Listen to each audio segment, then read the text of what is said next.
আসসালামু আলাইকুম everyone, welcome করছি আজকের ব্লগে। আপনারা সবাই কেমন আছেন? নিশ্চয়ই অনেক বেশি ভালো আছেন। আজকে আপনাদের সাথে চিংড়ি কিভাবে খুব সিম্পল ওয়েতে খুব মজাদার করে রান্না করতে পারবেন সেটাই দেখাবো। নিশ্চয়ই অনেকে বাসায় এভাবে রান্না করে থাকেন, তারপরও যারা এখনও এভাবে রান্না করেনি তাদের জন্য আজকের ব্লগটা। তো ভালো লাগলে অবশ্যই আমাদের পেজটাকে ফলো দিয়ে সাথে থাকবেন, আর যারা এখনও আমাদের ইউটিউব চ্যানেলটাকে ভিজিট করেননি তারা অবশ্যই ভিজিট করতে পারেন। ভালো লাগলে অবশ্যই চ্যানেলটাকে সাবস্ক্রাইব করে দিবেন। প্রথমেই চিংড়িটাকে আমি খুব ভালো মতো পরিষ্কার করে নিয়েছি, আর এই চিংড়ির মাথাগুলোকে আমি ছাড়িয়ে নিয়েছি। অন্য আরেকটা রেসিপিতে আমি ব্যবহার করব, সে কারণে আপনারা চাইলে এর মাথাটা সহ রেখে দিতে পারেন। এখন পরিমাণ মতো হলুদ আর লবণ দিয়ে চিংড়িগুলোকে ভালো মতো মাখিয়ে নিয়ে ফ্রাই করব। ফ্রাই করার জন্য একটা প্যানে আমি সামান্য পরিমাণ সয়াবিন তেল নিয়েছি। এখন এই তেলের মধ্যে চিংড়িগুলো দিয়ে সুন্দর মতো ভেজে নিব। অল্প আছে, খুব অল্প সময়ের জন্যই ভেজে নিতে হবে। বেশিক্ষণ ভাজলে কিন্তু চিংড়িগুলো রাবারের মতো হয়ে যাবে, তখন কিন্তু খেতে ভালো লাগবে না। তেলে দেওয়ার সাথে সাথে চিংড়িটা লাল বর্ণ ধারণ করবে, তখন চিংড়িটাকে উল্টে দিতে হবে অন্য পাশটা ভেজে নেওয়ার জন্য। আর ছোটবেলায় এই চিংড়ির যে কালারটা চেঞ্জ হয় সেটা আমার কাছে খুব আকর্ষণীয় লাগতো। ম্যাক্সিমাম বাচ্চাই চিংড়ি পছন্দ করে, কিন্তু এই যে চিংড়ি লাল কালারটার জন্য দরকার হলে বাচ্চাদেরকে রান্নার সময় চিংড়ির যে কালারটা চেঞ্জ সেটা দেখাবেন, এতে কিন্তু বাচ্চাদের খাবারের আকর্ষণটা অনেকটাই বেড়ে যাবে। যেমন এই মুহূর্তে আমার ছেলে এই যে চিংড়ির কালার চেঞ্জ হচ্ছে দেখে এই জিনিসটাকে সে খুব এনজয় করছে। সেম অন্যান্য বাচ্চার ক্ষেত্রেও। তবে অ্যালার্জেটিক যে বাচ্চাগুলো তাদের ক্ষেত্রে একটু সাবধানতা অবলম্বন করতে হবে, কারণ চিংড়িতে প্রচুর পরিমাণে অ্যালার্জি থাকে। যদি ওই বাচ্চাটা চিংড়িতে অ্যালার্জেটিক হয়ে থাকে তাহলে অ্যাভয়েড করাই ভালো। আচ্ছা, আপনাদের চিংড়ি কিভাবে কোন রেসিপিতে খেতে ভালো লাগে সেটা কিন্তু অবশ্যই আমাদেরকে কমেন্ট সেকশনে জানাবেন। চিংড়ি মাছটা আসলে আমি বিভিন্ন সময় বিভিন্ন রকম রেসিপিতে রান্না করে থাকি। আজকে এভাবে করছিলাম, তো হঠাৎ মনে হলো একটা ভিডিও মেক করে আপনাদের সাথে শেয়ার করা যাক।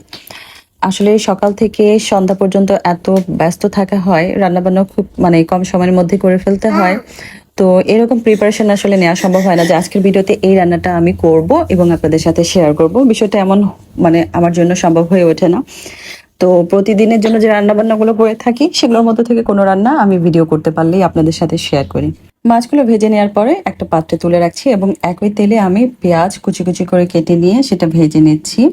পেঁয়াজটা ভাজা হয়ে আসলে এখন আমি এখানে গরম পানি অ্যাড করছি অন্যান্য মশলাগুলো অ্যাড করার জন্য।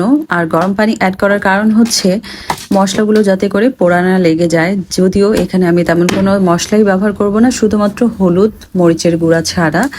আর গরম পানি অ্যাড করার কারণটা আমি বলে দিই, সেটা হলো পেঁয়াজ যখন ভাজা হয় সেটা টেম্পারেচার বহু গুণে বৃদ্ধি পায় অন্যান্য উপাদানের চাইতে। সে কারণে কিন্তু পেঁয়াজ যখন আমরা বেরেস্তা করি তখন আকাঙ্ক্ষিত কালারটা আসার আগে আমরা নামিয়ে ফেলি, কারণ পেঁয়াজটা নামানোর অনেকক্ষণ পর পর্যন্ত এটা কুকিং প্রসেসটা চালু থাকে। দিয়ে দিলাম হলুদের গুঁড়া আর শুকনো মরিচের গুঁড়া।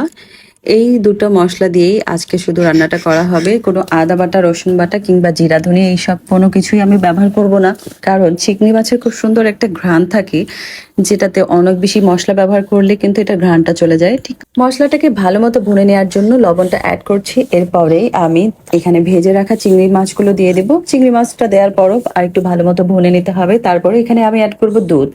আপনাদের বাসায় গরুর দুধ থাকলে গরুর দুধ ব্যবহার করতে পারেন, আমি গরুর দুধটা ব্যবহার করছি। একটা বাটিতে 2 টেবিল চামচ গুঁড়ো দুধ নিয়েছি, 1 চা চামচ নিয়েছি চিনি। এখন একটু পানি দিয়ে এগুলোকে ঘুলে একটু তরল তৈরি করে নেব। খুব বেশি পানি দিব না, যেহেতু তরকারিটাতে খুব বেশি গ্রেভি রাখবো না, তো সেই হিসেবে পানিটা দিতে হবে। এখন এই তরলটা ভুনানো চিংড়ির মধ্যে ঢেলে দিতে হবে। দেওয়ার পরেই একটু নাড়াচাড়া করে ভুনে নেওয়ার পরে যখন গ্রেভিটা ঘন হয়ে আসবে তখন এই চুলাটা অফ করে সার্ভ করতে পারেন।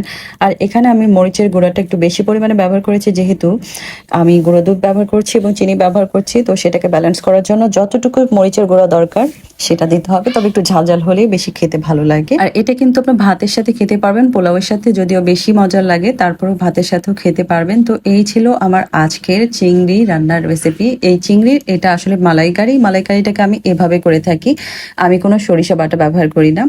তো কে কে আমার মতো চিংড়িটার মালাইকারিটা এভাবে রান্না করে থাকেন অবশ্যই কমেন্ট সেকশনে জানাবেন। আর যারা এখনো রান্না করেনি তারা অবশ্যই বাসায় রান্না করে পরিবারের সবার সাথে এনজয় করতে পারেন। আর ভিডিওটা ভালো লাগলে আপনাদের ফ্রেন্ড সার্কেলের সাথে অবশ্যই ভিডিওটা শেয়ার করতে পারেন। সবাই ভালো থাকবেন, আল্লাহ হাফেজ।